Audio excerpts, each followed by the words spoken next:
Hi, this is the Motorola Edge 40 and I'll show you how to turn on Always On Display option on this device. So to activate the option, we should first get the application from the Play Store. That's why open the Play Store app and in the search pool enter the Muviz Edge app. So now we should get this application. That's why tap to install button and wait a couple of seconds. After that, tap to open the app, click Draw over apps,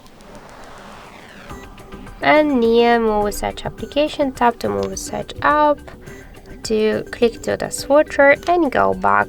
Switch here Edge lights to AED and select one from these available tabs, tap to apply, and now let's just lock the device. So we could see that the Always On Display option successfully activated. That's it, thank you for watching, and if you find this video helpful, leave thumbs up and subscribe.